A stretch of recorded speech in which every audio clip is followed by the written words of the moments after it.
Are you ready to get woke? Welcome to the Woke as podcast with your host, Alex Lazarev. Hello, beautiful souls. Welcome to another episode of the Woke as Fuck podcast. Glad you're with us. We went through a lot of work. We had to clean off this whole table, didn't we? What could I say? We had to move some items off a table. It's a guerrilla podcast. I don't even live anywhere. I'm always on the move. So wherever I am, we gotta set it up. And now we're trying to do them with these nice video with my nice fancy camera over there. It's very good. And I'm here in New York City. This is Jesus. Jesus, you were supposed to be behind the camera, dog. Wait, who's filming this if Jesus is here? What do you mean you don't know?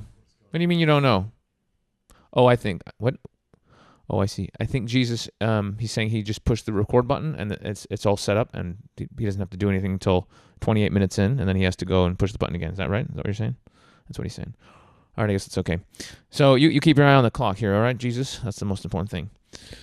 So I'm here with a fantastic guest. Last time we met, it was in Budapest. I think it was almost 2 years ago now, right? I know it was September, and we're in October. It wasn't a year ago. There's no fucking way that was a year ago. That was 2 years ago. That is true. It's amazing how fast 2 years has gone by, huh? Completely insane. And actually, that time hanging out in that apartment with you, where I started doing listening to the universe meditation and getting into my heart, that's really where my epic spiritual fucking rabbit hole, like going crazy full on, started. It was that literally those couple weeks we hung out.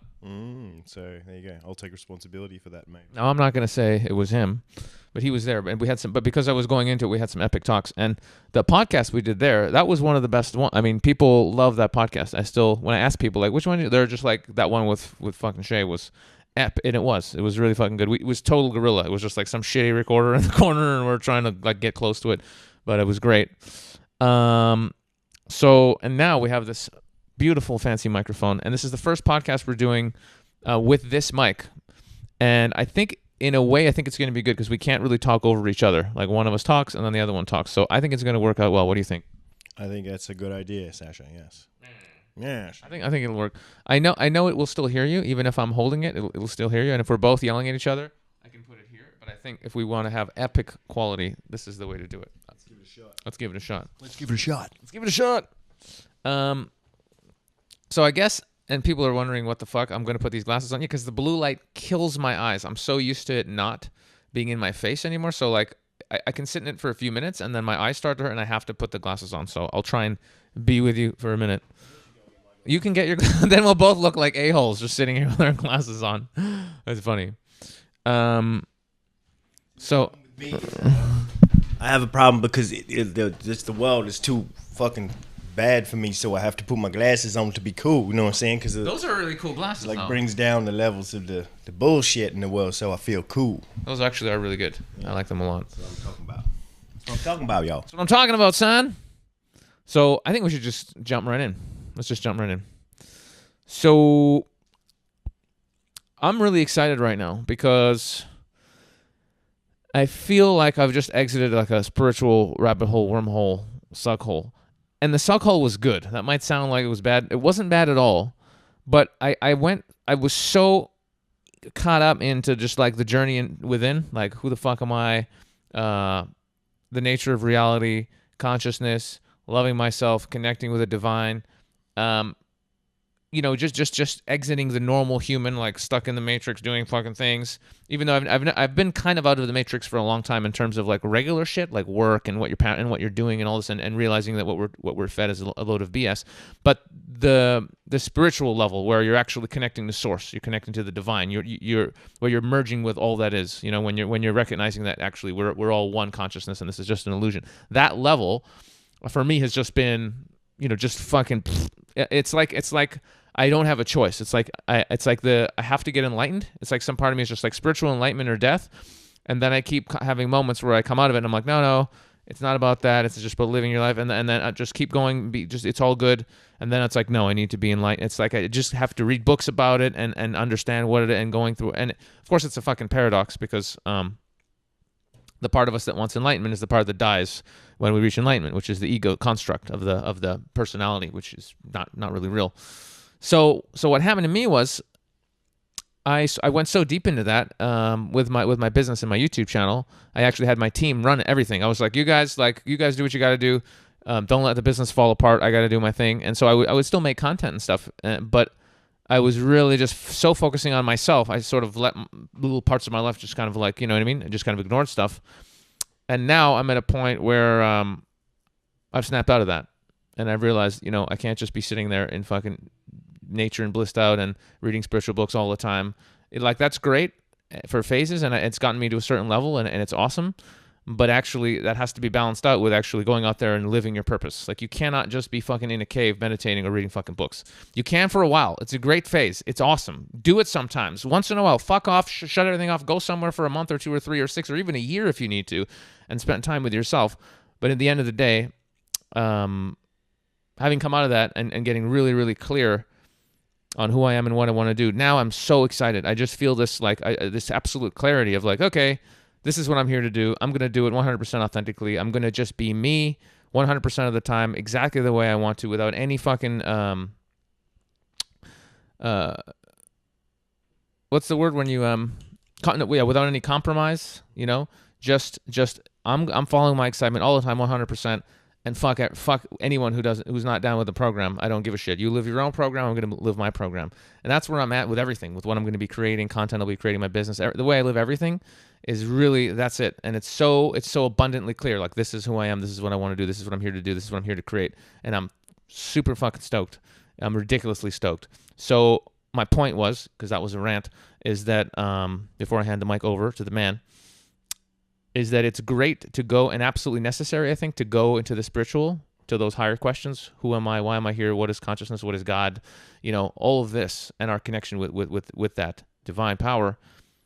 But at the same time, unless you happen to be one of a very small group of people who are meant to be monks or whatever, you got to fucking apply that in real life and actually get out there, take that wisdom and bring it with you into the real world and function in the real world. So that's what I'm thinking, and I'm handing the mic over. Yeah, I like it. Well, it's a good opener for the podcast, really, as a topic, as an idea. And really, it sort of brings to light this idea of the equilibrium, or the middle path, the middle way. Because I think life is not about extremes. If we fall into extremes, then usually it's a sign of some sort of excess or deficiency or some kind of compensation. And in my view, I think the world's made up, or life is made up, of all kinds of dualities. And we need to find the balance between those dualities. And part of the path is to dive deep into what are the fundamental kind of dualities that we are engaged with. And part of that is realizing that you are an identity that is an individual, and that individual needs to work out how to live, how to cope, how to survive. And hopefully beyond that to have some sort of satisfaction and comfort, and maybe beyond that to have some kind of purpose and, dream to bring something to the world. And I think that, that's a natural and healthy thing for a human being. It's a natural and healthy thing for any conscious organism to want to have a place and a purpose and a means to understand yourself. And I guess the journey of enlightenment and the journey of self-inquiry is somewhat of an inversion process of what we're used to doing from our typical daily mindsets. So most people are kind of externally focused and or have been trained since very young time in their life to be very sort of behavioral focused, externally focused, trying to get various levels of acceptance and status and success, significance from other people around them, as well as to be, of a kind of status or a standard within yourself, so that kind of creates this pursuit for, fitting in and being part of the herd, the group mind, which is part of who we are. We're social mammals. We come from social backgrounds, and we've been operating in contexts of herd mentality of some kind for as long as we know ourselves. So we need to accept that. But then the flip side of this is that, who are you as an individual? How do you fit into this? And because humans are this interesting kind of species and creature in the sense that we have free will, or at least seeming free will and conscious thought, the capacity to have self-reflection, it means that we can think about our place within the herd. We can question the herd. We can start to break down the understandings of where we come from and what's happening. And in many ways, that's been one of the most head fucking kind of things that's happened to humans, because we came out of, we just still don't really know. I mean, we came out of the emergence of evolution and maybe some other stuff, who knows, but we have somehow come into self-consciousness and don't really have a clarity of exactly what we're supposed to be doing, and self-inquiry and the pursuit for enlightenment is one of the kinds of things that's arisen over time. It's been around for a long time, and it's arisen especially over the last kind of couple of thousands of years through various forms, and then becoming increasingly popularized these days. But the pursuit for enlightenment in some ways is a way to kind of look at your position. Who are you? How do you fit in? What is the nature of reality? And it's a big question also, because enlightenment can be defined from various different positions depending on whose form of enlightenment. Do you have any verification of that enlightenment? And what's the basis of this kind of frame that you're using when you're approaching enlightenment? And there are some kind of paradoxes within it too, because who is the self that thinks it needs to become enlightened when the actual journey of enlightenment is not a place? And also, becoming enlightened is not necessarily something that you can desire directly. And in my view, once again, there's a lot of different views about it. Enlightenment is about becoming more of what you are without resisting yourself and also emerging into the world. And once again, a lot of different views that we can talk about, but I think that in some sense the process of self-inquiry, self-awareness and self-awakening is an important kind of gestation process of the ego, because the ego has to kind of go through a journey of, first of all, coming into being, which is weird in itself, that we have to become a self and have a personality and a name and titles and skills and relationships and all those things. And then if we're lucky or whatever, maybe unlucky, we come to a point where that kind of structure starts to become questioned or falls apart, because it doesn't cope with reality, or it's not what we thought it was. The causes and conditions of our circumstance around us cause us to kind of challenge our egos, if not, move outside of them. And when that happens, then we have to find an alternative means to make sense of the world. So that's when spirituality starts to open up, because it's kind of like, well, what's outside the box? And oftentimes everything that's outside the box gets termed as spirituality. Sometimes anyway. And there's a big bunch of stuff within that. There's a lot of ideas and possibilities and paradigms and explorations that are going on. And I think it's interesting and valuable to explore the notion of spirituality and different forms of spirituality with the kind of aim of understanding yourself more effectively and moving in the world more effectively. And in some ways that doesn't even necessarily mean it's about getting anything either. It's about maybe just settling into yourself as you are. Because in some sense, part of the paradox of an enlightened mindset is it's not outcome orientated. It doesn't make your bank account grow. It doesn't make your dick get any bigger. It doesn't change your personality necessarily directly. It's something that is an insight that arises from direct experience of what you are. And I think in some ways it can just be very relieving to the part of you that doesn't know what to do before it experienced those things. So I think that stepping into non-dual states and exploring enlightenment and exploring the different worldviews that give us a firmer grip of enlightenment are a means to come to peace with something very deep inside of us that is dissatisfied and uneasy about itself, because it doesn't have a reference position that is resourceful enough. So basically, when we're coming from our individuated, separated sense of ego, then we're coming usually from a position of weakness and separation and fear and insecurity, which then prompts all these other behaviors like competition and egoism and narcissism and projection and judgment, and once again all parts of our humanity, but important to keep them in context of the balance of the like I said, the inversion of that, so who are you in the inside, going in, looking at what is the nature of awareness, who is the awareness, what is the awareness, how does awareness operate, etc. So yeah, big box to open up, and cool, good conversation. What do you got to say about that? Jesus Christ, fuck. It'd be funny if it just turns into a rant fest, just rant. You haven't even got your glasses on. I feel like it's nice to have the intimacy of some of this, so I'm willing to put up with the light for a bit, but I know soon I'll be angry and I'll have to put them on. He's going to And maybe like maybe the guy who's talking could have him off, but the other guy looks super cool. I don't know. We could take turns with the glasses. I don't know. It's all new. Yeah, I mean that's really the main thing, isn't it? It's the, like you said, enlightenment isn't a place. It's a state of being, I suppose, or a state of living in the ultimate truth, which is your God. So I think it sounds like the spiritual journey is really, that's right, Jesus, I'm going to say it. It's dissolving the ego into the ultimate truth.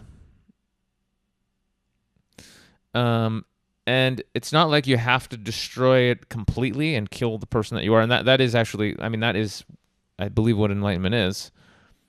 But the more I sort of go down the path, the more I'm like, well, it's definitely not for most people. Like full enlightenment, no fucking way. There's only going to be a handful of full-on like awakened gurus on the planet at one time. It's not gonna, but bringing in that consciousness to what the journey is, and just having that recognition, okay, I'm not this personality structure, I am something greater, and by moving towards that ultimate truth, that recognition of oneness, of that, God is all that is, the universe is everything, you can at least gain some awareness. Oh, okay, wait a minute. So if I'm this personality structure with all these beliefs and thoughts and damage and ideas and when we all have it. Like every single human being on the planet, we have our own shit.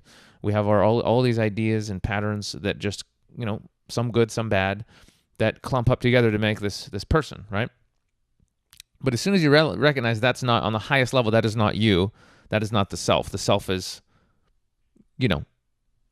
all that is. That's our real self. Your soul is your real self, your true self is a soul. It's not this personality construct. So when you start feeling into that and it's not like you have to like wake up one day, oh my God, I'm a soul. I mean, you can have that. I had that like 10 years ago. I had this crazy experience. But you can just start feeling into it. And as you start to feel into this, you will start to see your shit. You will start to see shit. You'll just start to go, oh, wait a minute. This thing that I keep doing that is probably really a bad habit, that's not me. That's just a learned behavior for this character that I'm playing. It's not me. I'm the soul. And if the soul decides this is not beneficial for the soul's journey, and don't be under any illusions that this is your journey. It's not our fucking journey. It's our soul's journey, right? We're just kind of representing the soul. As soon as the soul goes, nah, this isn't beneficial for us, there's nothing to learn here, this is actually taking away from our soul's journey, you will drop that behavior as soon as you have that realization in many cases. You'll go, oh no, this isn't me. This is bullshit. So that is the journey. I mean, it's a never ending. It's ongoing. It goes forever and ever and ever, moving towards that ultimate truth and taking away the layers of ego. And it's just so much. There's so much programming, so much ego. It's like it's painful because only in the last, I don't know, maybe 2 years, where I'm getting conscious of and aware of my own ego and these ideas that I had of like everything. Like it was all, I was completely fucked. I was so lost. It's like, I look back now and I'm like, Jesus, how was I such a retard? Like it's unbelievable. That's why I try and remember that, how retarded I was and still am in many ways. When I see people who I feel really need the help and they really haven't started to wake up yet, I just remind myself like that was me, just recently, totally fucking sleepwalking through life, to a big degree. And so, yeah, when you start cluing up, it's just a never-ending journey of just clearing layers and layers and layers of ideas and programs and just crap that's not you. And that's the beautiful thing about like psychedelics. A lot of people, when I bring up spiritual stuff, like I was on Facebook chat with a couple of guys I haven't spoken to in a while, and when I bring up spirituality, they're always like, "Oh yeah, I've done DMT," or "Yeah, I've took mushrooms and stuff." And it's like that's not exactly spirituality, but it's you can have a fucking spiritual experience for sure. And during those experiences, because you have your people, I mean, this is what people have. Their fucking ego just melts away, and they recognize the ultimate truth. We're all fucking one. Right? I should be on a shirt. We're all fucking one with the F word in it. I think it's funny. And so you have this profound realization, and that it shifts you. Something shifts. You realize it, and it stays with you, and then that can be like a way in, and then you can keep exploring that. But it's not necessarily you don't have to do drugs to get there. You just have to just read some books, do some meditations, and start feeling into this. That we're just not this person. This person is a construct. I had some other point, but I don't know what it was. I just went on a rant to him. That's good. We can build on that. We can build on that for sure. You know what I'm saying? I'm gonna check the timer. Well, we got a couple more minutes before the next minutes. flipperoo. Hey, buddy. Hey, little buddy. So, building on what you were saying, I think that that there's a lot of different positions that we can take, and that's part of the joy of life, right? We have this kind of free will and possibility to explore our consciousness, and in some ways that's part of the fundamental right that we've been given as human beings, and it's also part of the fundamental challenge that we need to negotiate pretty much on a daily basis, in the sense that we have been given access to our own subject matter. We have the right over our own subject matter, aka the meaning and perception of our reality. But at the same time, we have to be careful as we're doing that to not get lost in too much of a subjective position that's detached from the world, because we can believe all kinds of things. We can go off in all kinds of paradigms and directions. Like you said, you can take all kinds of psychedelics and go and talk to aliens or whatever you like. And in many ways, we're creative enough and powerful enough, and maybe we even live in a multidimensional reality that is real enough for us to have all kinds of experiences. So lots of possibilities are out there, and who's to say what that potential really is? I think one of the most amazing facts, though, is that we do exist in reality. And when I say that, I mean there is an actual thing that exists outside of our heads, which is going on, and that thing has mechanisms and principles and purposes and functions, and it has things to teach us. And if we can kind of be aware and humble ourselves to being sensitive enough and open enough to pay attention to reality, especially from a kind of a position of curiosity or a position of desire to want to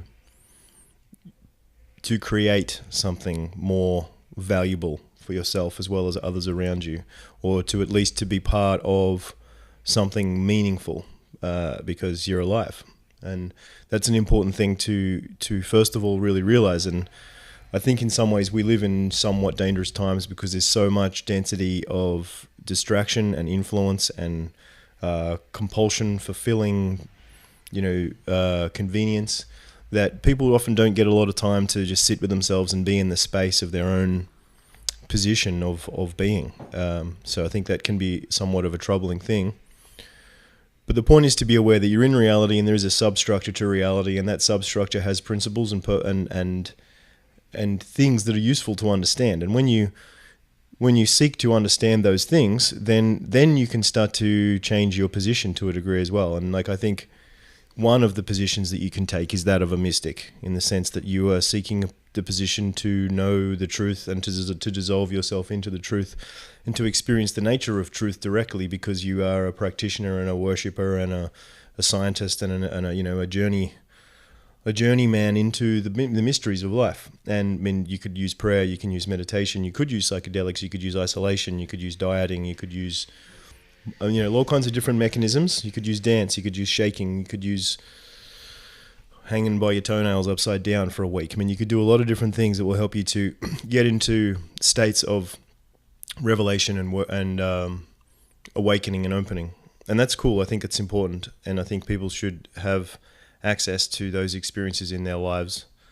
It is important to remember that some people are not, aligned to that. They have no desire for that. They just don't have a particular kind of destiny or a karma at that stage of their existence where those thoughts, needs, or realities are even near their experience. So we also need to be open to the fact that there's different personality types and there's different other things that are going on as well. Like, for example, it is possible to use this power of understanding reality to become a more effective materialist.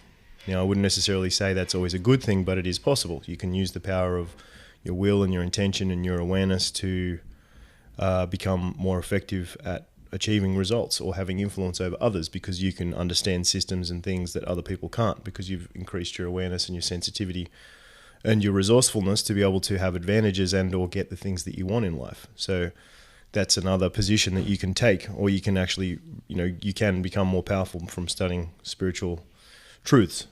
And that's also part of what we see in the nature of our relationship to religion and mysticism as well over time. Once upon a time, we started this journey with a real sense of curiosity and inquiry about reality, and in time that's become slowly but surely kind of complicated by other aspects of ourselves. So there are, maybe once upon a time we were pretty basic tribal people that didn't need a sophisticated political system and a sophisticated propaganda system and a sophisticated mind-controlled, development program just to fit into society or just to follow what we were doing. We would have self-evident conditions and circumstances that made sense. You wake up, you're with your family, you tell everybody about how you're feeling, what's going on, you go out, you check out the area, you pick your berries, you hunt your food, you have a dance, you have a sing, you hang out, you do what you're doing because your environment and your situation makes sense from your survival and your fulfillment, And then over time, what's happened is we've become increasingly sophisticated into our desire for, control and understanding of reality. But in doing that, we've become disconnected from reality. So it's become this thing where we've become so abstracted from ourselves. And what's happened is spiritual understanding and spiritual connection and spiritual technology has become systematically more abstract and removed and more intellectualized, and it becomes increasingly disembodied and cloaked in all kinds of things, metaphors and levels and, things that become hard to understand for people. Can you give an example of that? Well, I think that how that starts to happen, for example, like a lot of people are seeking enlightenment, like we just talked about. And what is that? Do people even understand what that is? I think the problem is most people are not seeking enlightenment. That's the problem with everything. The planet is fucked because everyone's just too busy living their own story. Church is trying to make more money than the next guy, get more sex than the next guy, get more property than the next guy, get more recognition than the next guy. That's all it is. It's one big fucking dick-waving competition. Well, it's kind of what I'm talking about in the sense that we've thrown the baby out with the bathwater, in the sense that we often culturally, sure, there's individuals and subcultures and people that are interested in thoughts and things, but there is need to change the tape? When does it change? In 1 minute. Okay. Okay, so we're just gonna flip the card and start a fresh session here. So yeah, so give me an example of what you said. You said there's all these humans are. You said we're abstractions of ourselves or something like that. No, what's happened over time is we've become increasingly abstracted from our connection to reality in a direct way. So people don't associate fulfillment with being connected to each other. People don't associate fulfillment with spending time in nature. People don't associate fulfillment. Right, they think it's about again, more money, bigger car, all this bullshit, looks, everything else, but the one thing that can actually lead to happiness, which is connection with the divine, connection with the self, living authentically. Everything else they put a priority on. That's right. Yeah. Yes, that's right. And it's complicated in the sense that I think human beings have been trying to find a way to be comfortable and to be happy and to get what we need from our lives for a long time.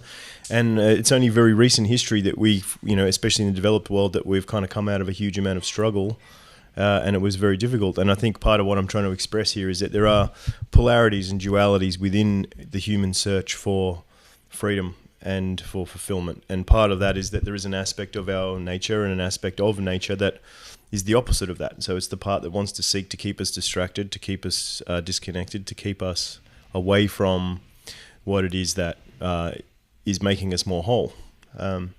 And I think that's because of certain benefits and agendas that we even have inside of ourselves. There's parts of ourselves that like being separated, that like being disconnected, that like having the freedom to not be responsible for ourselves. And I guess in some ways what it's come down to lately is that you can be free to believe whatever you want and do whatever you want, and you can be free to not have any responsibility over yourself, yet at the same time the consequence of that is that you will have no power over yourself. You'll have no understanding over your reality. You'll be a baby in an ocean of chaos that you're essentially a kind of a pet of. You'll just be a pet of your environment, which is what people are turning into. We're just going to become electronically tracked and farmed pets within a giant ecosystem. And maybe that is good. Maybe human beings as individuals should just be little cells in a giant body of a giant ecosystem, which is the superhuman, the actual human, the AI human, which we're going to give birth to soon.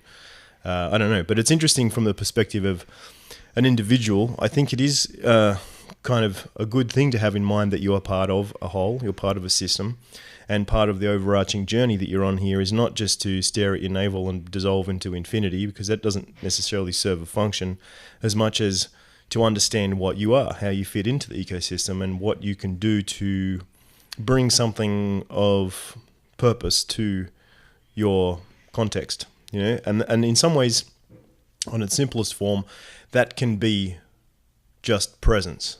And that can be a hard thing for some people to understand, especially if you're looking at the world through an economic frame, because you're like, how can just sitting there, being present be worth anything? That's just being a bypasser, that's just being a vegetable, that's just not taking part in life.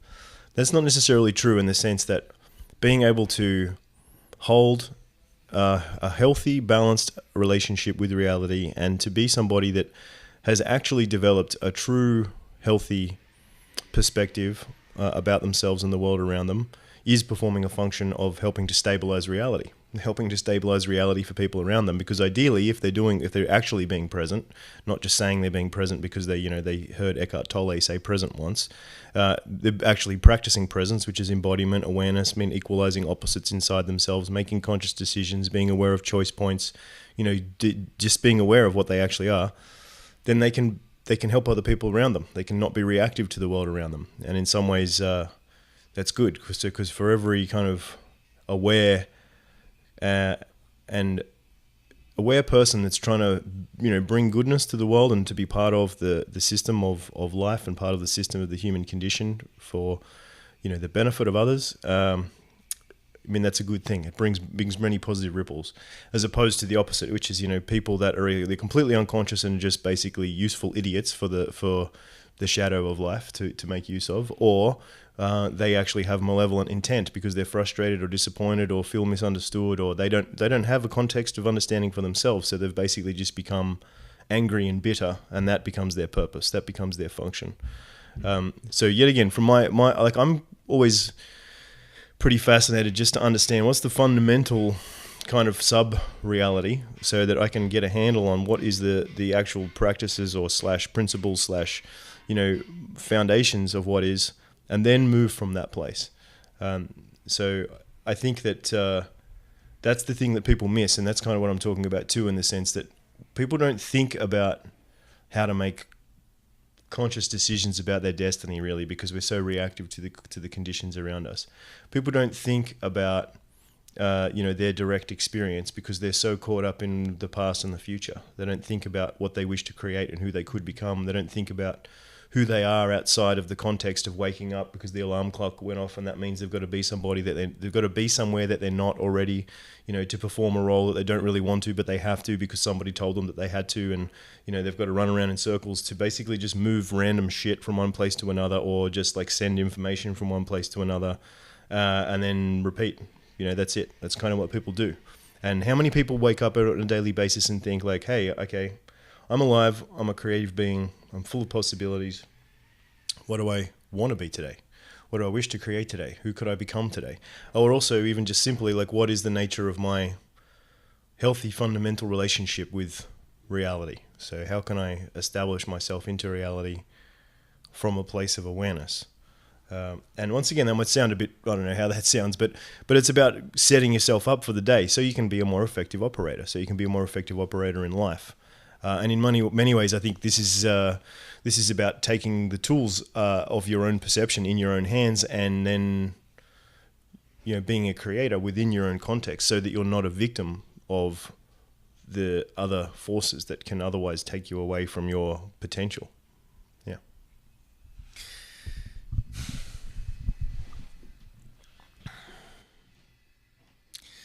I think what would be really great is if we got in a little bit into what you basically said, which is some practices people can do And I realize there's people listening to this who are have been on the spiritual journey for a while, and they probably have their own stuff going on. And I know there's people out there who may have just found this podcast and are like, "What the hell are these guys talking?" You know, this computer programmer who's like, "What the fuck? What?"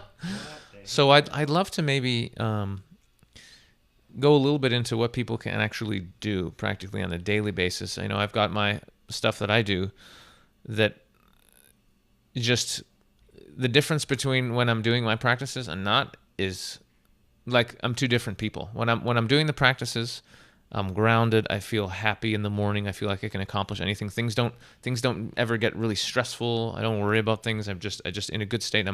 It's like I'm connected to spirit, and everything is just flowing. As soon as I stop doing the practices, and I'm like, oh fuck it, I'll do it tomorrow. Ah, fuck it, I'll do it tomorrow. Just a couple of days of that, and especially if you're like in a big city, you're around other people, forget about it. Forget about it. No clarity. You start wondering, what am I even doing? Do I even want to do this? There's no centeredness. It's like you don't even know what self is. You're just running around like it's almost like an insanity comes in because we live in an insane world. We literally live in an insane world. All of the distractions, all of the programming, all of the media, like everything around us is literally there just to get us to question ourselves, to think that we're stupid, to give our authority over to other beings, other aggregors, other ideas, and to just spend money and be compliant and just follow orders, and that's it. That's literally the entire thing is that.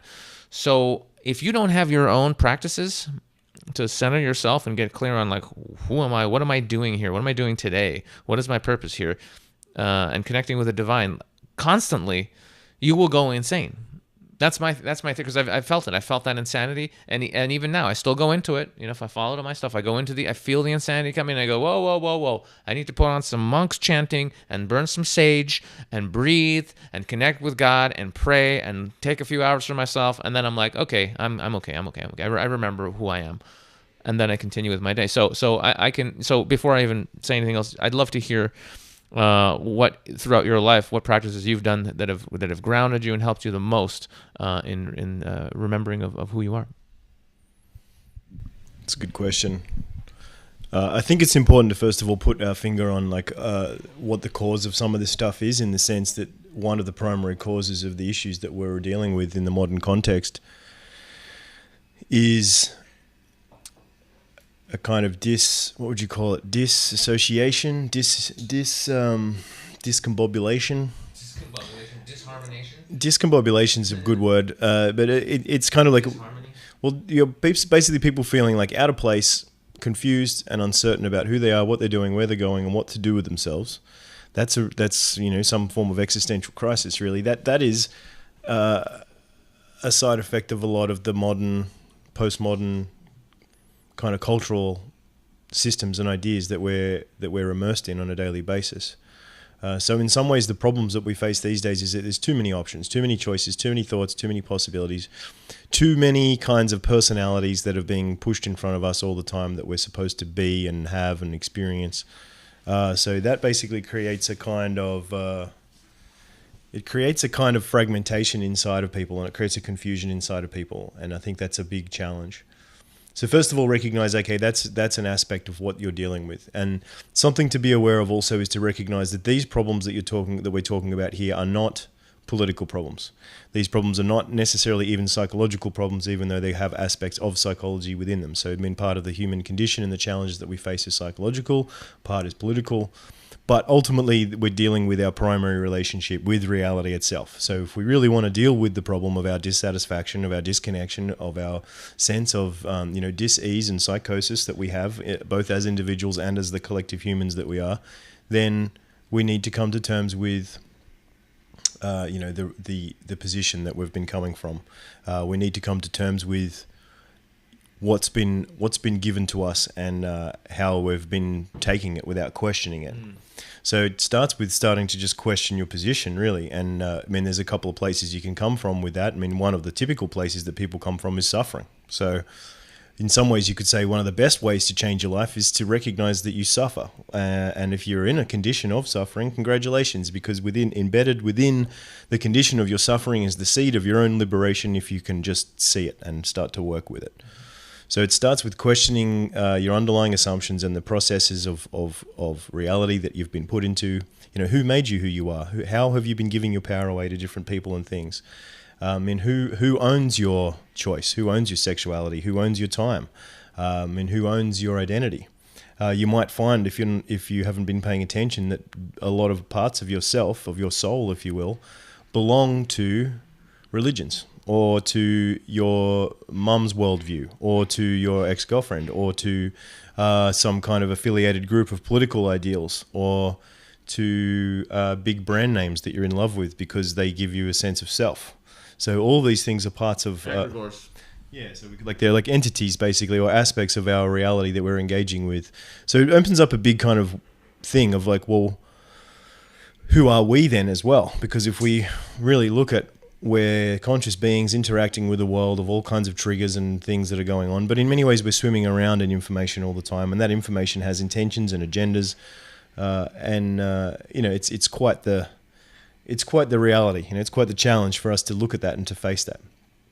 So I think it starts with opening your mind to it, and in many ways that can be very uncomfortable, especially at the beginning, because you have to go through an undoing, you have to go through an unraveling, you have to go through a kind of a falling apart. Now the question is, how long do you stay in that? Some people stay in falling apart for their whole lives. Some people get caught up in unraveling themselves too much, and that's fine in the sense that it's good to unravel, but if there's no movement from that place into finding a map of functionality, into finding a means of moving forward, then you're just kind of swimming around in an ocean of chaos. And you might be able to get away with that if you want to be really mystical about it, but most people can't handle that and just go crazy after a time because it doesn't serve any function. And so part of it is questioning, pulling that stuff apart, and being willing to face new possibilities and developing new paradigms within yourself. Part of what you're also seeking within this journey is, what's the part of you that is genuinely wanting to live? What's the part of you that's genuinely wanting to be part of life, to contribute to life, to experience life, to be touched by life, to be connected to life, to be known as sacred and connected to the sacred? And when I say the sacred, I mean that thing that's deep and real and in front of us all the time when we pay attention and open ourselves to it. And we experience that when we notice beauty in nature. We experience that when we have a great connection with somebody. We experience that when we feel moved by music or art, or even by philosophy or something, by a project we create. So these are things that are innate within our human experience. And if we deny them or try to override them or try to pretend that they're not important, then that's when we get abstracted, we get disconnected, we start to forget what's important to us, especially when we start thinking that, what's important is I accrue a bunch of imaginary dollars in my invisible bank account because then that gives me status and then I'll be free. That's obviously a bit of a limited perspective. That's not to say, yet again, that we need to abandon materialism or not make money, etc., because it's not about abandoning your survival needs, but it's definitely about realizing that you are more than your material needs. You're more than your economic status. You're more than your social status. You're more than your political identity. Ultimately, you're a spiritual being, a soul / an emergent consciousness that has creative potentials, and you have some capacities, depending on how resourceful, capable, and disciplined you are, to direct yourself towards something, to change yourself, to form yourself into something.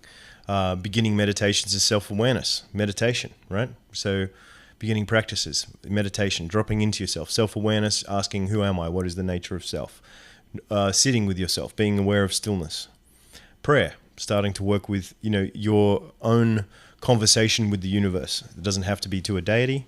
It's to something, to your higher self, to your heart, to the deeper part of yourself, to the part of you that has a wish and a will to be more than it is, but it doesn't have what it needs to do that. And to start to kind of outsource your existential crisis to a larger management team, outsource your existential crisis and your needs to higher management so that they can take care of it. And then extension of prayer is magic. So then it's like start actually putting your intentions out into the universe with active intent. So many ways to do that, many traditions, many things you could say, but a simple thing is imagine it, give it emotion, and with love, appreciation and gratitude seeded into your unconscious mind for it to come forth. And if you're truly aligned with it and it is something that your heart desires, then, keep nurturing it and creating space for it to manifest without attachment. So that's a tricky thing too. It's like, know what you love and know what you want and give your love and attention to it, move towards it, free you from outcome, and create as much space as possible for it to come to you. So that can come with a lot of actions. But you want to say something about that? Yep. A couple of things. Just on what you just said now.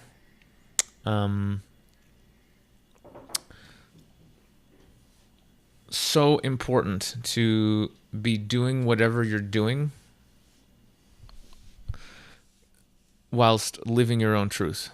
Authenticity. But authenticity literally in being who you are while you're pursuing whatever it is you want to be pursuing. Take me right now as a perfect example. I'm at a point now where I've decided, a big priority in my life is going to be doing amazing things on YouTube to be able to reach more people and help more people in any way that I can. And 2 years ago, 3 years ago, whatever, I would be looking at YouTube and I would think, okay, well, I'm more entertaining than this guy, or I'm better at talking to girls than this guy, or I'm more whatever. So I should have more subscribers or more clients or more whatever. These comparisons, and the temptation is always there to make these comparisons even now. Who's got, it's the same addiction as like a normal person who doesn't have a YouTube channel, looking at their likes on Facebook and all this kind of shit, or Instagram now, or all this kind of stuff. And this is the knowingness that I've known, but it's like a continual distillation of getting clearer and clearer and clearer and clearer and clearer to this truth. And this is the ultimate truth for living a happy life as a human being who knows what you want. And not everyone does, but if you know what you want, it's a lot easier. It doesn't matter if you ever get to the destination. It makes no fucking difference.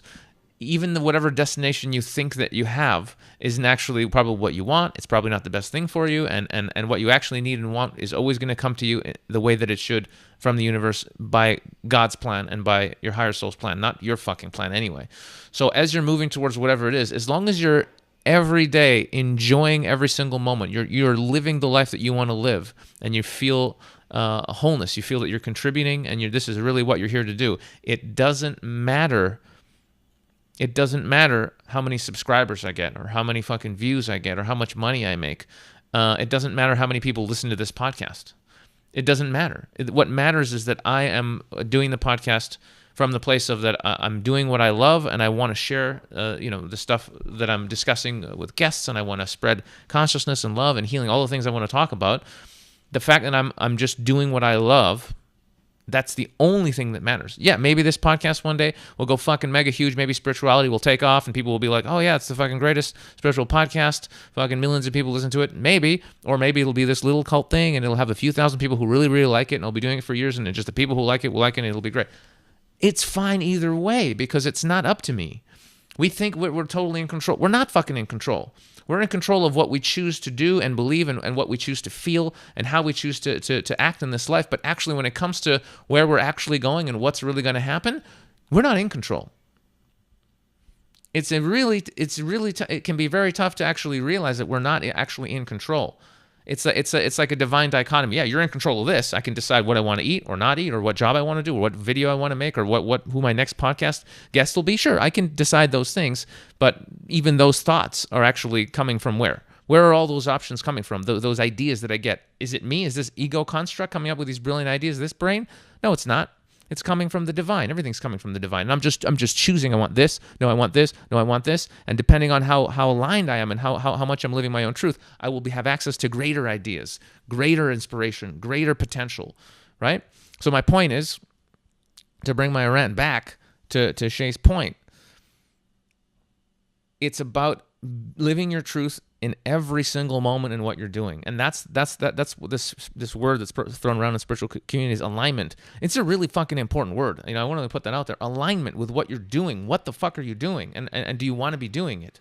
Do you feel good every single day doing what you're doing? If the answer is no, you are not aligned with your soul. That suffering you feel, it's not physical body suffering. Nobody's poking you with a knife. Nobody's fucking coming up and smashing you in the face every day. If you're unhappy, it's not physical pain, is it? It's spiritual pain. It's emotional pain. It's your soul crying out to you that you are not aligned. And that is the worst type of pain. It's horrible. It eats away at you every single day until eventually your soul just goes, all right, if you're not going to listen, fuck this, and it leaves the body, and that's when you croak, maybe earlier than you should have. So it's no joke. Alignment is everything. It's absolutely everything. And I just, I went on a bit of a tangent. But basically, I just wanted to agree with you that it's just about living authentically. The other point I really wanted to ask you about, which I thought was fascinating, was, you mentioned this process. When people are sort of destroying the ego, you use the word, I think, unfolding. I believe it was, and to not get lost in that process. To come out on the other end. And I wanted to talk about this because I think a lot of people are having spiritual crises out there. A lot of people are starting to be like, hang on a minute, what the fuck? What's going on here? What the fuck is this matrix shit?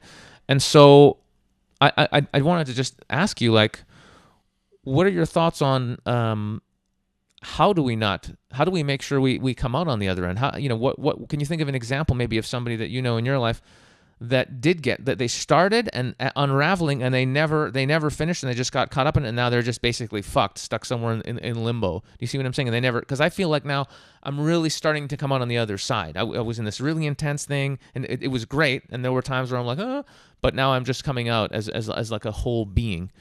What do you think? I think that the self-development, spirituality, conscious sexuality, community is full of those people. I think. Look at me just then. It's full of those people, and he looked at me. Yeah. What are you saying, bro? Well, huh? the world is full of people that are trying to get somewhere and work out how to live. Okay, so that's pretty normal that we're trying to work out how to get to somewhere. Obviously, when we're talking about this process of emerging / unraveling / initiating yourself, which is, it's a big topic. And what does that even mean? Well, in some sense, it means to know yourself, to become self-aware, and maybe to also tweak various aspects of yourself as well. So to become less reactive, to become more emotionally centered, to maybe even start to manufacture and create the kinds of emotions / personality and actions that you would like to have. So there is an element of self-creation that can come into the process of self-awareness. Yet again, it depends on how you want to look at that. I mean, a lot of traditions will say that the only real pursuit that's worth pursuing is to just get back to home base, get back to like your true self, to dissolve a lot of the debris and the mess and the dramas from your world through purifying yourself, basically. And part of that is see the nature of mind. Like, notice how you talk to yourself. Notice how you fuck yourself up. Notice how you feel in your body. Notice how your internal dialogue is going and the visions you're creating on a daily basis are operating. Like, how many times do you complain on a daily basis? How many times do you turn an experience into a shit experience because you just unconsciously did it? How many times do you go through an experience with a sense of dissatisfaction as opposed to gratitude and appreciation? How aware are you of enchanting and bringing life to the kinds of things that you would like to bring life to? Like, do you think about your dreams? Do you think about your desires? Do you think about the things that make you feel alive? Do you feel excited about the future? And once again, sometimes it's not possible for people for a whole bunch of reasons, circumstantial issues or whatever. But yeah, a lot of people are going through this process, and a lot of people get lost along the way because there's no clarity about where to go, or they don't have the discipline or the fortitude to go through the process. And in some ways, it's also confusing because we live in a postmodern context where we're not necessarily following a particular tradition anymore. We're moving into the future, into the unknown, and trying to work out what that even means. Basically, I think that one thing to be aware of in the mix is that we want to try and find how to be, a winner in this process. How to be, and in some ways, one of the biggest themes and archetypes that we have in our cultural history about the winner is the hero. Okay, who's the hero? Well, the hero is the part that has heroic traits. So, for example, what does a hero typically do? A hero basically, in some point in his reality, comes to a decision that he's going to change. Something's going to change. And not only that, he's going to change for a purpose because he's got a mission. He's got to do something that's important. And that change then has to move on to the next level, which is he has to stand in the world as that change. He has to have a voice. He has to stand up. He has to start taking action. And as he stands up and starts to take action as the voice of his own self, as his liberated self, as his self trying to come into being out of the emergence of his own bullshit, then he's going to face challenge. He's going to face other people's judgments. He's going to face social conditions. He's going to face, authorities that try to fuck him up on some levels.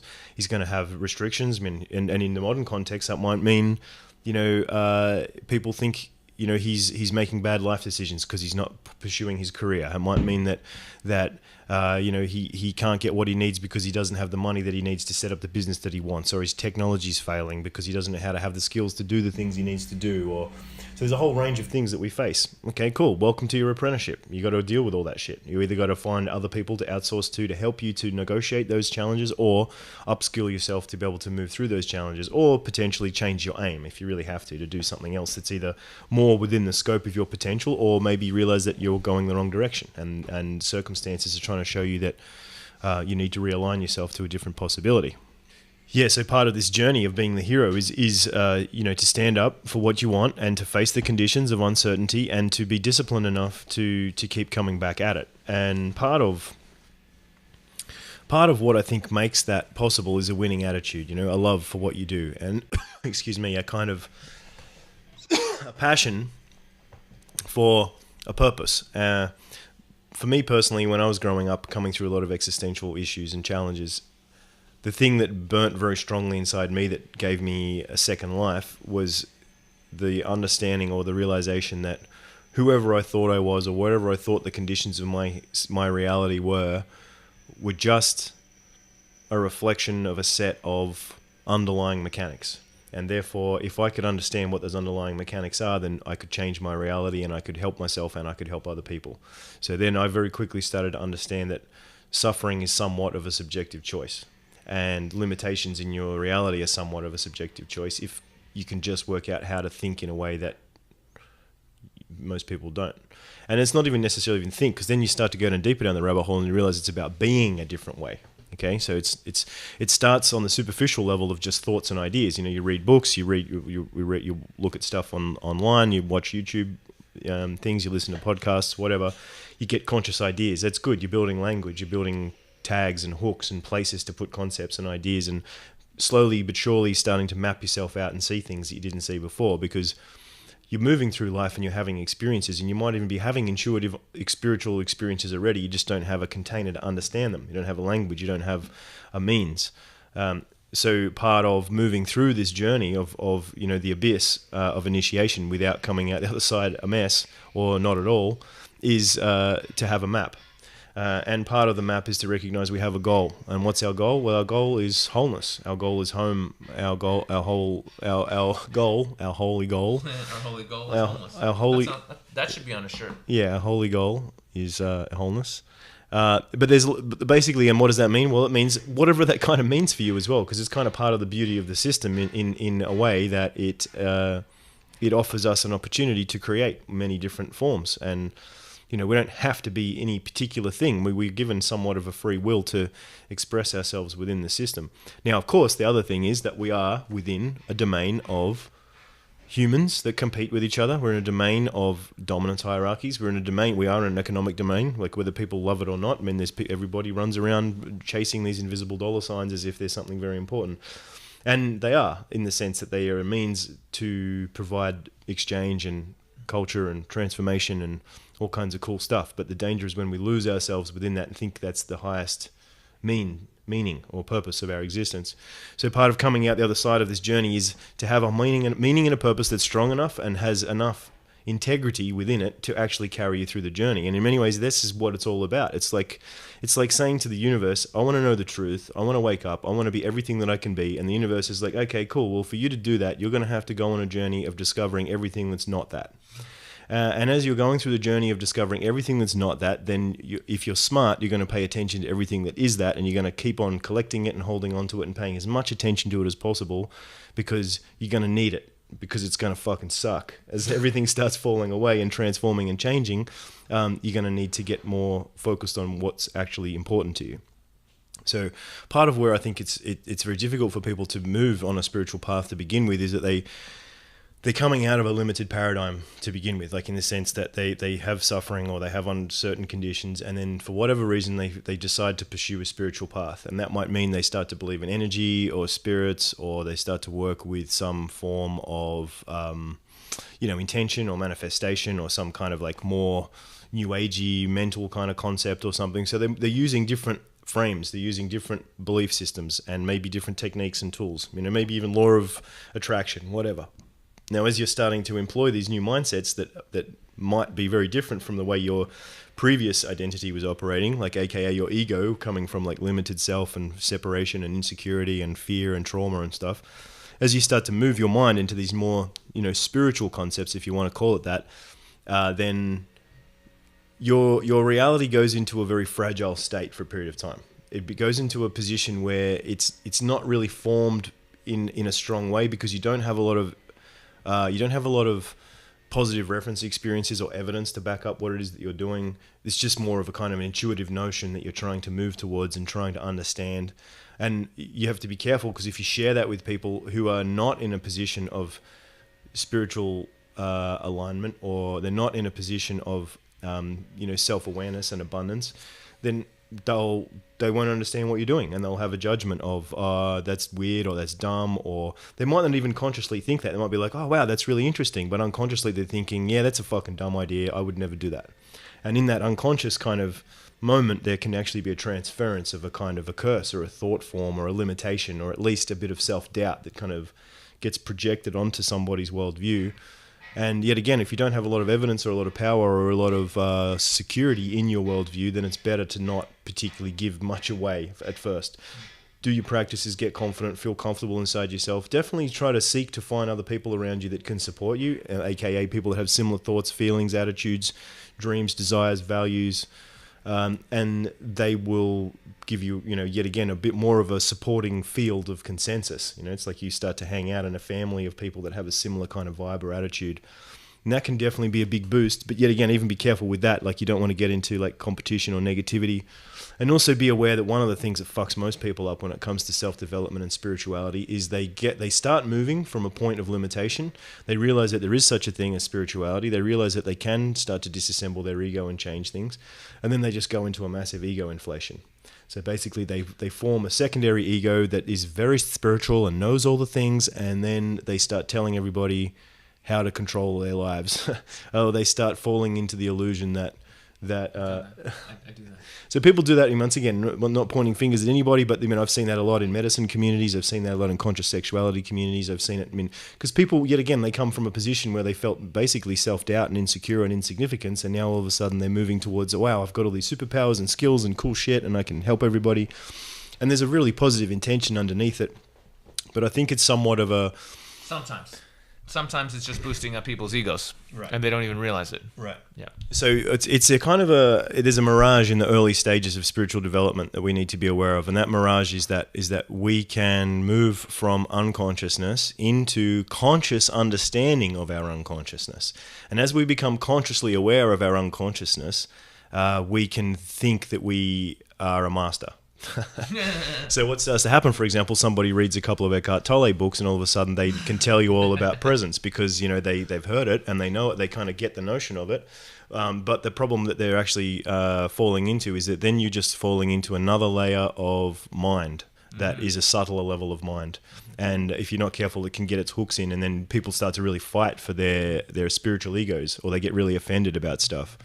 And yet again, I see a lot of this, particularly in things like the medicine community, which honestly I'm not even that involved with these days. But people get some really kooky ideas about really weird things, and there can be like people are literally having like spiritual warfare. It's like spiritual gangland warfare about who's doing what and who's got the right to do what, and what's going on with certain entities and spirits and whatever. It's like it's all just people making up crazy stuff. There won't be any entities or spirits around here. We No, got the sage going, bro. Woo! Yeah, we've got a lot of sage going on right here. So anyway, so coming out the other side also is about having a sense of humor. And in some ways, I would say that one of the biggest factors that actually saves people in their spiritual journey of not becoming a fuckwit or a crazy person or just never coming out the other side is the ability to face your shadow with a smile. Okay, the ability to kind of face your shadow with resourcefulness, and that goes for the shadow of life. So that means looking at yourself from a position of wholeness as much as possible, and to recognize that you're seeking to become increasingly aligned rather than fragmented, and capturing your own fragmentation. Because if we're paying attention, we're actually being fragmented all the time. Like events are happening all the time and different parts of ourselves are moving in different directions all the time.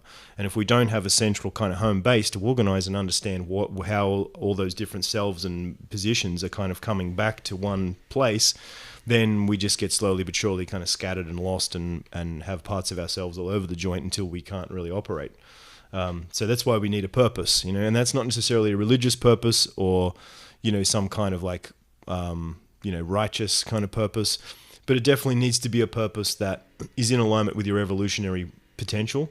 And hopefully one thing that I got a lot out of as well in the journey, in the journey of spirituality and initiation is to kind of take on a bit of an absurdist understanding of things, in the sense that we're living in a paradoxical system. We're living in a system that by its very nature is created out of opposites. Therefore, every time we turn around, we're going to be dealing with a paradox. And for us to actually embrace truth means we need to embrace opposites. We need to deal with the whole of something. So that means, for example, looking at the human condition, if we want to become enlightened, is recognizing that a huge part of the human condition and the soul is caught up in self-destruction, self-annihilation, death worship, absolute like annihilation of everything that means anything significant and sacred. And the other side of it, which is all holy and beautiful and loving and wants to move towards wholeness and evolution and creation and wants to know ourselves, or wants to be at one with a kind of a higher force of God or creation or whatever. Now, yet again, that sounds dogmatic or religious, but if we pay attention, that's actually what's happening. Like, that's happening every day. There's a day and a night. There's a positive and a negative pole. There's a male and a female. There's an inside and an outside, an up and a down, the right and the left. We need these opposing forces. We need contraction and entropy. We need expansion and life. We need all these different things. So the question is, how are you as an individual able to position yourself in the midst of the tensions of those opposites? Because those opposites will present constantly. And I would say part of an enlightened mindset, if you want to call it that, is how to position yourself in a kind of a centered, resourceful place of possibilities that ideally has a positive tone of wanting to be a winner. Because the other thing that I wanted to put in here, which is incredibly powerful, is if you really spark that hero in yourself into life, if you really look at your life and you decide, I want to do something different, I want to do something significant, I want to do something good with my life, I want to break out, and ultimately I want to know myself, I want to be true to myself, I want to not be a victim of my own bullshit, I want to not get caught up in whatever games and traps that other people are getting caught up in, I want to be somebody that is, pure, true, like real. Then as you set that intention, and if you're true with it, then it will start to reveal pathways to do that. And it's different for different individuals, but you'll find your way. Maybe for some people it's physical and they do physical fitness and health and stuff. For other people it might be business and tech and like evolving new ideas. For other people it might be just going straight into mystical stuff and becoming a monk. For other people it might be becoming a sex addict and traveling around the world and dating and teaching people to be better with women. Like, it doesn't really necessarily what the container is, as long as the true desire underneath the vehicle is a hero's desire. Because what will then happen is doors will open for you. You'll find people who want to take you to places. You'll find people who want to give you the keys to the next level, because those people are heroes as well. They're heroes at higher levels that understand how the system works. They want to lift the younger heroes up because they know that they need to do that, because that's the way the whole system works. Because it's just life. It's like, if you're successful and you're connected to a powerful purpose and a force in life, part of your deal is you probably want to share that with people. You probably want to give that back to somebody who's deserving, because it's a sacred journey to become a hero. It's a sacred journey to evolve yourself and to live your dreams, etc. So the point is that that's kind of where we're aiming. That's what we want to be. And in some ways, I would hope that people could open their minds to higher economies, to higher levels of exchange. Like, who cares about social likes and money and stuff? Like, that's cool. We have that within our domain. They're all substructures of the ultimate currency, which is consciousness. They're all substructures of the ultimate currency, which is evolution. So if we look at consciousness, evolution, and the participation within consciousness and evolution, aka life, then everything else is a subset of that. And we do need to make conscious decisions about our resourcefulness and all the rest of it. But I think that there's a lot to be said for really doing your best to be your best, and then showing up as your best with an openness and a curiosity to keep moving in those directions, because people will recognize that and they will support that and they'll want to be with you. If you're going to show up like, all right, who's going to give me something? How can I get something from somebody?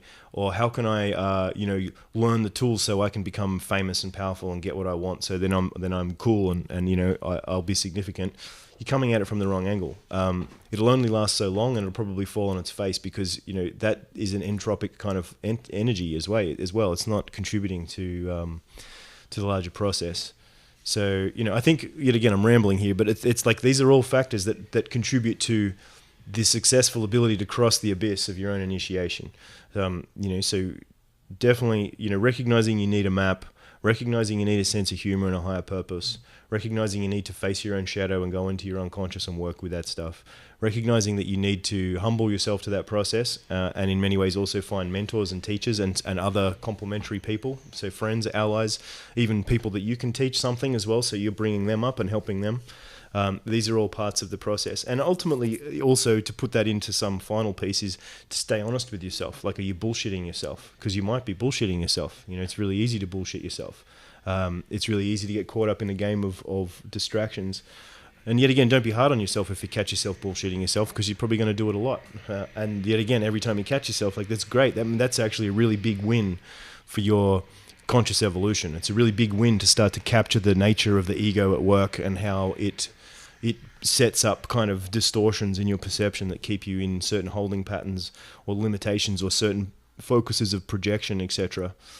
And in many ways, man, I get it. It's kind of hard for me to even talk about in very simple, practical terms because, it's taken me hundreds of hours to build the understanding and structures to even navigate this stuff. But the other side of it is that, I do have structures to help people and practices. This is what I do with my coaching. The problem is that it takes hours to personally kind of work with somebody and set up a framework to really deal with this, because it's kind of like saying, all right, everybody's got heart disease. What's the 3 simple tips to do heart surgery on yourself at home, everybody? It's like, just don't do it, basically. Be careful. Because you're establishing something it's a sophisticated process. It's going to take some time. By all means, watch the trailers about other people having heart surgery. Watch the reviews and see how cool it is to get heart surgery and all the rest of it. But the point is to start to set up a context where the operation that you're going through, which is really self-transformation at the core level, it deserves a sacred space, okay? And in many ways, when I say that, it deserves at least the sacred space of your intention to say, I'm going to create this process in my life over 6 months, a year, 2 years, however long it takes. I'm just going to dedicate myself to this. And in many ways, it's the highest and scariest thing that you can kind of do, which is give your ego over to this process, because then you'll really start to change in some ways, because there's nothing left to hold you back. But of course, every step of the way, you're going to have to kind of reaffirm that process. You're going to have to keep coming back to that commitment to a degree until it becomes more and more automated and more supportive in that. That will lift you in a way. That will help you to sustain and lift yourself through difficulties that are definitely going to present themselves along the way. And things that I do, both for myself as well as clients that have the effective results, is you have to set up a series of means and practices, basically reframing and recreating the way that you look at life, practicing looking at life from a position of abundance, practicing looking at life from connection, practicing looking at life from abundance, from appreciation, from gratitude, from connection, practicing looking at life as a creator and what are the structures of creator, and then tweaking that and practicing it yet again, same as what we do in other domains. Like, part of what I do is I teach guys to go out and talk to girls on the street and get dates and have connections. Same thing. It's like there's an intention, there's a structure, there's a set of techniques, there's a reality you have to engage in, you have to go through the process. It takes a certain amount of hours, and there's certain things you have to be aware of. If you don't pay attention to those things, you just won't get success. So you can keep trying to do the wrong thing as long as you want. It's not going to work. That's why you've got to set up the right kinds of conditions and processes, which unfortunately are a little bit of a trial and error, because we're dealing with something invisible. And that's yet again why we need to get the right kinds of teachers and mentors to help us through that process. Yeah. That's what I call a good rant. So that's what this is all about. We just basically just rant. We do epic rants. That's our thing. What do you do for a living? I do rants, bro. I like to rant. One thing you mentioned that I'd love to get into a little bit. You mentioned that just this general concept of what was the term you used? When a man fundamentally or a woman goes through like a trial. Initiation, yeah, that was the word. And I think this is really important. I think this is really, really, really important. Because I feel like a lot of people out there, they're basically just children in adult bodies. Mm-hmm. You know, they've never really grown up. And when you're starting to grow, I feel like I'm starting to grow up now. I'm somewhere in like early human adulthood, sort of like on a spiritual level. I'm just sort of getting to that place of like, yeah, I kind of, know what's going on. And I think a big part of it is there's no initiation in our culture. If you read books from any other like indigenous cultures, if I've read a lot of stuff by Malidoma Somé, who I highly recommend his books. There's an initiation always. And I remember reading in his book, it's pretty hardcore. Most people get through it, but there is a small chance of death in their initiations. And the reason there's a small chance of death is that people take it fucking seriously, and they realize that it's very, very important. And when you get through it, you become a full-grown adult. You become a man in the cases of for the men, and it changes everything. Once you've been through that, it changes who you are on a very, very deep human level, on a soul level. You become an adult. And reflecting on my life, I've been through those because I had no choice. I've been through a lot of initiations. My childhood, that was brutal. I've had several, just overcoming my fears, doing stand-up comedy, my fears with women, on certain plant medicines. I've been to hell and back many times, and I had no choice but to get through it. And it's given me some real perspective on life and what it means to be through some tough shit. So I've been through the initiations, and it gives me a real sense of perspective. And people say to me often, like, hey man, you don't really get angry or freak out, or nothing really shakes you. It's like, no, it wouldn't, because you have no idea what I've been through. Quite a lot. But most guys are coddled, and I think everyone, guys and girls, I mean, obviously I work with men, so I see the men more, but I think most human beings are completely coddled today. Super safety, it's safe. I mean, people are even being coddled from words, like they have like safe zones, like you're literally, like they're trying to, at the next thing they're going to be plugging people's ears up so they may not hear something that might offend them. This is the point where we're getting to. It's completely ridiculous. So is it any wonder that we're kids? So it's just a bunch of kids running around absolutely clueless.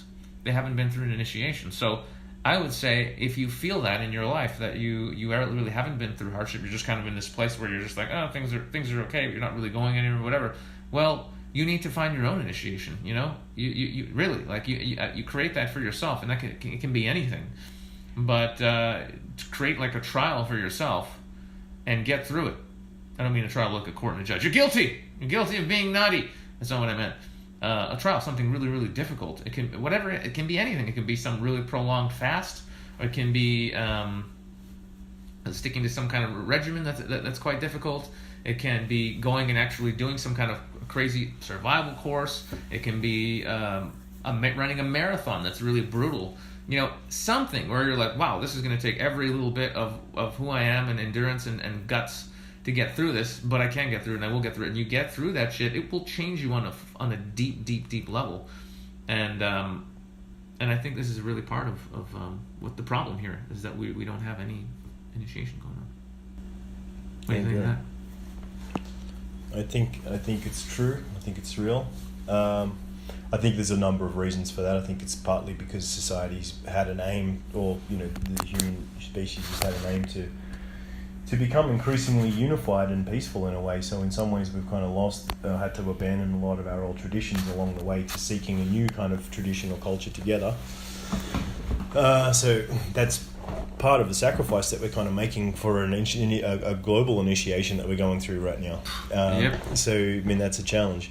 But definitely it's important to see like the nature of initiation as a substructure within the psyche. It's something that exists consistently in our life, in our patterns of life, and if we pay attention, it's something that we can use to give us great leverage to turn otherwise very traumatic, shitty, and negative experiences into something that actually can become very valuable and powerful to transform ourselves. Because within the notion of initiation, within the notion of the hero's journey, is that the thing of greatest value in life is embedded in the thing of most horrific, or the greatest fear. Maybe not horrific, it's the thing of greatest fear. So in some ways, that's this kind of path of learning to integrate and work with the shadow. So if you're talking about initiation, it's about how can you integrate more of what you are back into yourself. Working with the shadow, for example, doing shadow work is a very powerful thing. So you might want to start with studying some Jung, go out there, listen to what Jordan Peterson's got to say about working with your shadow and Jung, and there's plenty of great stuff out there and people talking about shadow work.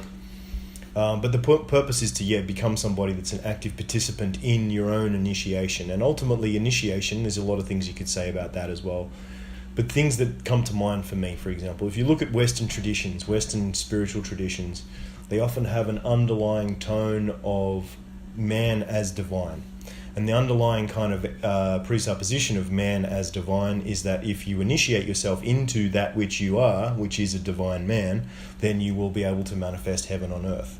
You will be a vehicle and a conduit and an instrument of divine will manifest. So Jesus is supposed to be like that kind of comic book character to us. He kind of gives us that metaphor, that idea, that aim. And the egregore, because we talked about the idea of an egregore. What is that? An egregore is like a group mind, a group entity, a thought form, something that exists in our imagination and in our shared imagination space that has a group influence over us. So we think of Nike, for example, on the Nike swoosh. That's the egregore of Nike having an influence over you. And if your mind just thought things like Just Do It or Michael Jordan, congratulations, you've been influenced by the Nike egregore. So same thing with things like McDonald's. I mean, corporate marketers know that this is the mechanism of how our perception works. And this is not a new idea. This is something that's been used for various forms of propaganda and mind control for a long time. But keep in mind also that the exact same techniques that you can use on people to insert ideas in their minds that are maybe not good for them are actually the same technologies you can use on your own mind to influence yourself. So start inserting the memes that you want into your own reality. Start looking at information and sources of information that help you to raise your vibration into becoming more of this divine person, this divine being. And that might mean, reading sources of information from masterful human beings, listening to lectures from people that can help pull things apart and deconstruct and give you maps around difficult subjects that are disturbing you on some kind of level. It can mean going through various trials consciously and or unconsciously that basically show you that you're more than you think you are by taking away things that make you comfortable. So, living in nature for a couple of weeks with no supplies or very minimal supplies in getting bitten by mosquitoes and dealing with the uncomfortableness of that reality, whilst also having an intention to connect with nature and to do practices like whatever it is, meditate or work with medicine or something, it's a means to kind of initiate yourself. And in many ways, I would say those kinds of initiations are like little micro trials, and in many ways, they're kind of like we set them up like little video games that we can win, hopefully. And usually they're pretty safe, even though they're not easy. So what that means is you create a container where you're like, okay, for this next week, I'm going to not have sugar, for example, or and then in that week you start facing what that means, and that might be too big for you. If you're a sugar addict, that might actually be too much of a big jump. To go straight to that. But basically what I'm saying is you set up a trial that's worthy of your challenge. It pushes you a little bit outside your comfort zone, not too much, because if it's too much it'll be overwhelming, but just a little bit. And then you put yourself to task, and then ideally you learn about yourself in that process. You will learn about your resistances, your splits, your fragmentation, and hopefully in that time that's when you use your tools. You apply tools of resilience, focus, meditation, integration, positive intent, goodwill, prayer, whatever it is you want to use to help you go through the adversity. And ideally, on the other side of that, you come out with a sense of, fortitude, strength, insight. So good things that arise out of that. Now, there is a secondary part to initiation, which I will talk about too, but we're just going to do another little flip of the camera. So we're back here. Part two, what I wanted to carry on with was the second part. The second part of initiation, or the second aspect of initiation, is unstructured initiation, life initiation. So initiation that happens to us because circumstances basically force us into initiation.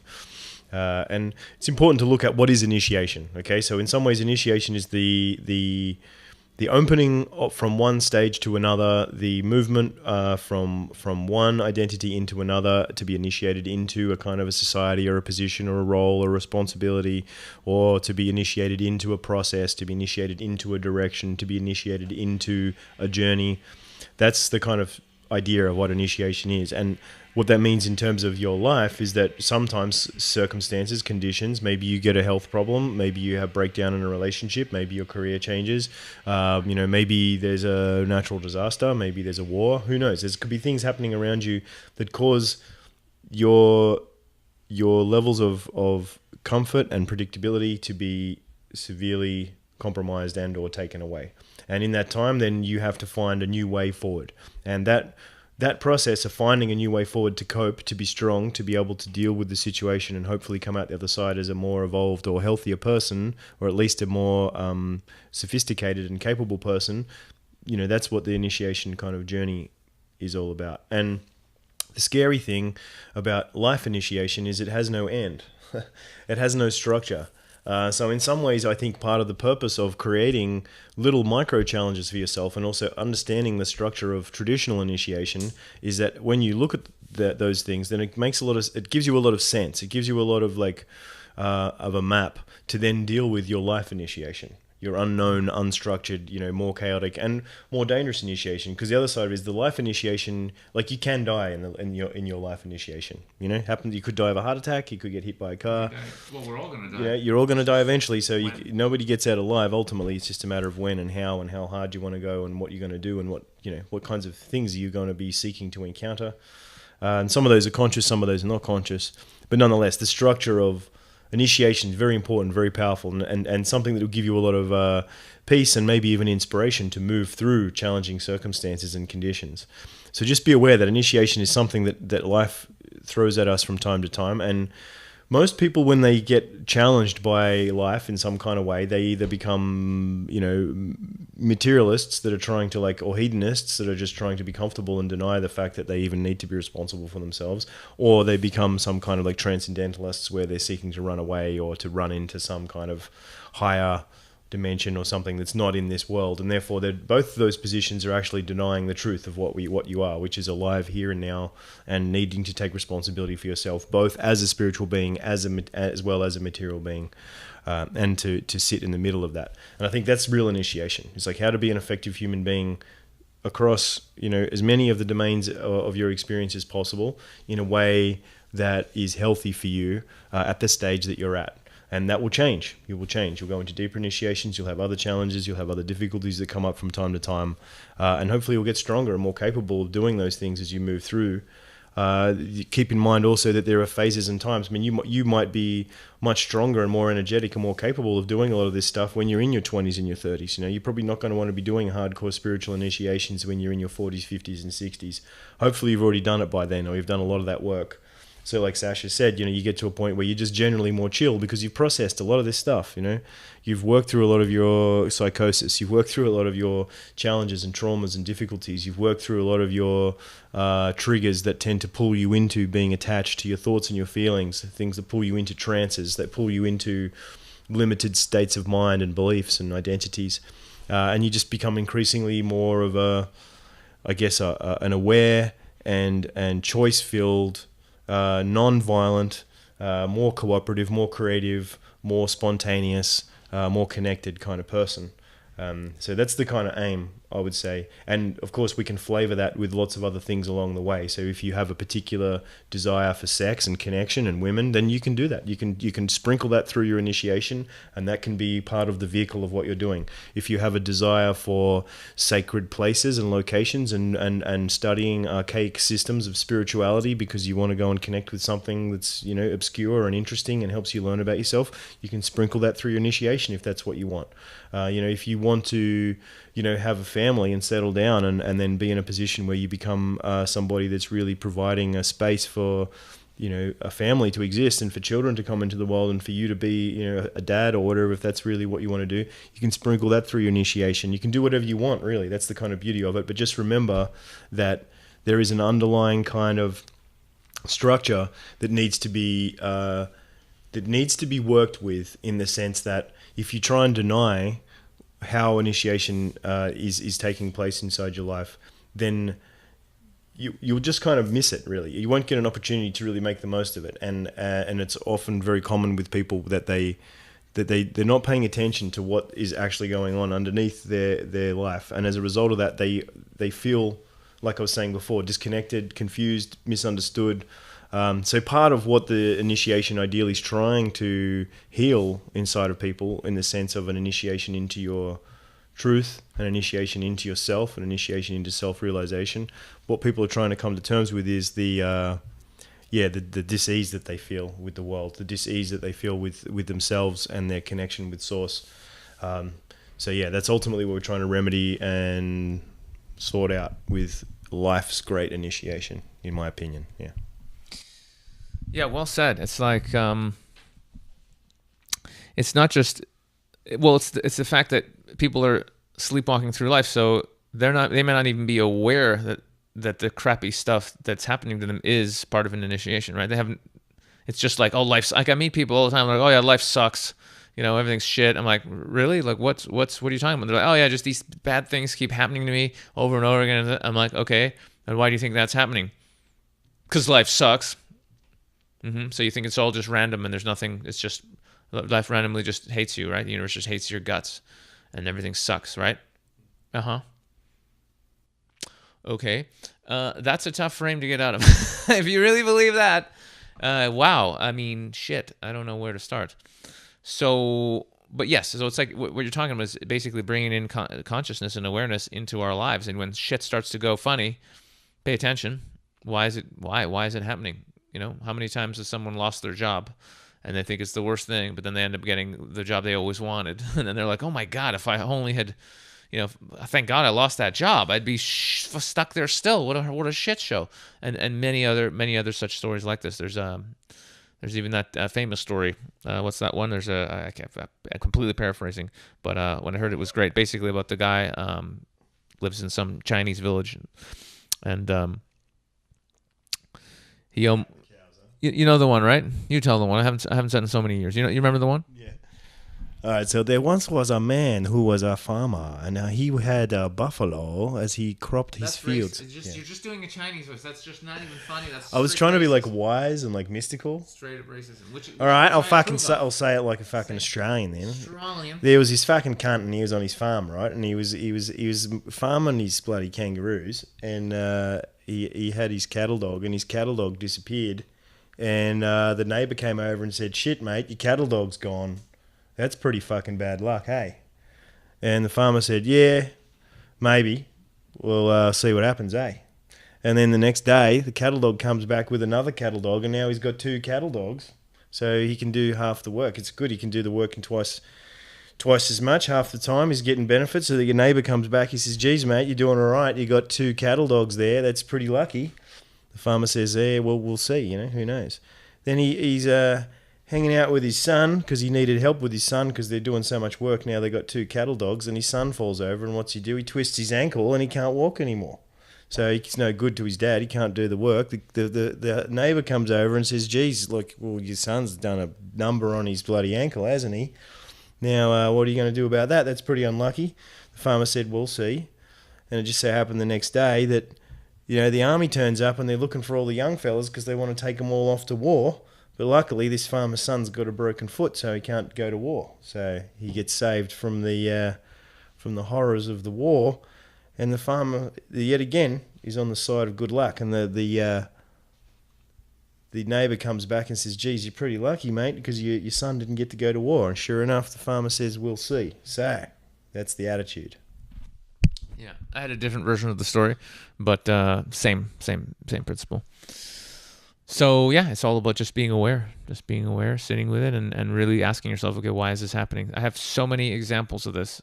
I don't even want to get into any of them because I'll just be ranting for an hour about all these things that were happening and how I had to look to science and blah blah blah blah. I'm not even gonna bother. I mean, yeah. Okay, just one example. You got a good one? Go ahead. Do your good one. No, I want to hear your example, but I just wanted to say it's probably one of the signs that you're actually, really doing spiritual work when you're at the point where like, I don't want to talk about it anymore. It's like, it's one of my greatest teachers, he's an Italian guy. He said, I've been doing this for 20 years. I do these great things. I do all this magic, this mysticism, these things I know, crazy. I see crazy, impossible things all the time. These days, I just want the cappuccino and the pussy is good. That's what I want in my life. So, yeah. So anyway, that's when you know you're doing well, when you're like, cool, I've my doses of spiritual understandings and experiences are very high. It's time for me to get, to get present. Yeah, I have a friend called Chris, one of the Chris's I know, and he's pretty advanced. He went through all the spiritual stuff, and so now he just got to a place where he's just happy all the time, and he's just doing his life and enjoying being present in the moment with whatever he's doing. So he can talk about spiritual stuff with me, but you can tell he doesn't have this crazy passion or interest in it because he's just integrated it. It's integrated. That's it. It's just he knows these things. There's no he's living it. So yes, I can see, and I think I'm getting kind of to this point where I'm at a certain level where I'm kind of like I'm good, and therefore I just want to go and live my life. I still want to learn more things. I still want to go, yes, but fundamentally it's like I want to live my life and do what I'm here to do, and it's wonderful. I just had some examples where a couple years ago I was going through a really big transition, literally around that time when I was having those experiences hanging out with this guy in an apartment. And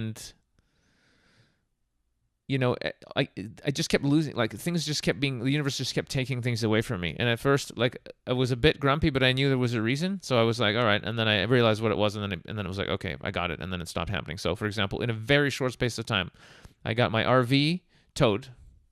Really nice RV, just got fucking towed. And in a way where like, it would be such a hassle to get it back. I'm not in the country. It was easier just to let it go and just go forget it, which is what I did. I had a bunch of Bitcoins hacked from me. As well, like a considerable amount of money, and just other things as well, like smaller stuff that just it was just like, oh, this is being taken. Oh, this is being taken. Oh, my camera got stolen right around this time. $6,000 fucking Mach 370 fucking epic camera, gone. Boom, gone. And I was like, what the why? What is happening? And I just pieced it together, and I was like, oh yeah, okay. And all that was happening was this. I was doing all the things in life that were distractions, that were keeping me back from having simplicity and joy in my life, were being taken away. The stress about the RV, constantly. It's in the States. I gotta fucking do the paperwork. Who's parking it? Where? It was just a shit show. I was getting too much into crypto and worrying about and getting a little bit too greedy and trying to make all this money. So the universe was like, well, boom, guess what? You can lose this anytime. And it took a big chunk away from me. So I was like, fuck. And then even with the camera, it's just like, actually, I wanted to travel with less, and I had this huge camera bag with it, and it was fucking weighing me down. And the universe was like, you don't need it. You don't need that camera. And so as I realized it, I was like, okay, so what do I need to be doing? And then when I actually focused on my life and my purpose, everything and then nothing else was taken away from me. But it was subtle. It wasn't like, fucking getting some cigarette. No, it was just like, we're going to take away all these things that are wasting your fucking time. And I saw what was happening, and I got it. It was interesting. Anyway, listen, this has been, I think, very good. I think this has been very good. And I think we should just wrap it up because we can go forever, but we'll do another one whenever we can. We'll do another one. I don't know if there's a moral. Stay woke, bro. I think that's the moral. Or if you're not woke, get fucking woke. Wake the fuck up and then work on staying woke. Substitute the word woke for consciousness. You're there. So tell the nice people if you have any final thoughts, and if people want to follow you and see what the hell you're up to, where they can find out more about you. Yeah, it's been a pleasure exploring conversations with you yet again, Sasha. Always good. And I hope you guys got some interesting things from our various ramblings and rantings of things. The moral that I really want you guys to walk away with from this talk is that, initiation is an ongoing process. And it's something that if we're really serious about opening ourselves up to being more than what we've been before, then we need to go through a process of letting go, transforming, and aligning ourselves to moving into a larger sense of self, into a whole new world of possibilities. Now, that just happens to be what I specialize in as a career. That happens to be what I specialize in as a coach. So if you're interested in wanting to pursue that in some kind of way by doing some work with me personally, you can check me out at shaematthews.com. That's the current URL that I'm using. There isn't a website yet. There's some stuff that's coming soon, but by all means, give me your email through that current website, shaematthews.com, and you'll be on my list for future references.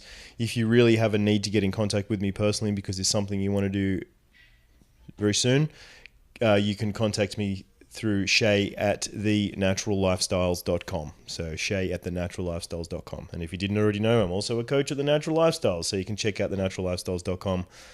Check us out on YouTube.